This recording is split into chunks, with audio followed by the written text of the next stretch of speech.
Mettre fin à un conflit, à une guerre d'invasion, à une occupation, c'est aussi tout mettre en place pour que ceux qui la financent ne puissent plus le faire, pour que ceux qui en profitent ne puissent plus en tirer de bénéfices et que ceux qui l'orchestrent ne puissent plus voyager ou s'installer là où ils le souhaitent. C'est le but des sanctions internationales. Mais pour que ces sanctions et les précédentes soient effectives, elles doivent être appliquées de la même manière par tous les États membres. Leur violation doit être criminalisée de la même manière dans tous les États. C'est l'enjeu de la directive européenne que nous venons d'adopter. 3 choses importantes pour moi dans ce texte, outre l'efficacité des sanctions. D'abord, l'exception humanitaire. Cette directive prévoit une exception générale pour les acteurs humanitaires qui devra être intégrée à chaque régime de sanctions. Pourquoi ?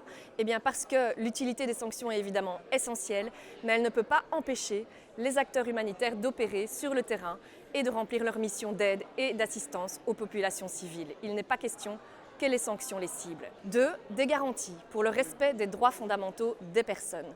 Cette directive qui crée une infraction européenne ne doit pas avoir un impact négatif sur les droits fondamentaux des personnes et nous y avons veillé en assortissant le texte de garanties en la matière. 3. L'utilisation des fruits de ces crimes pour la reconstruction dans le contexte de la guerre en Ukraine. De nombreuses banques et entreprises européennes violent allègrement les régimes de sanctions adoptés contre la Russie, le tout avec un œil bienveillant de certains États membres. Il est donc crucial que les justices européennes s'emparent de ce nouvel outil et assurent sa mise en œuvre concrète et effective partout en Europe. Loin des grands discours, les victimes en Ukraine, à Gaza et ailleurs ont besoin d'actes.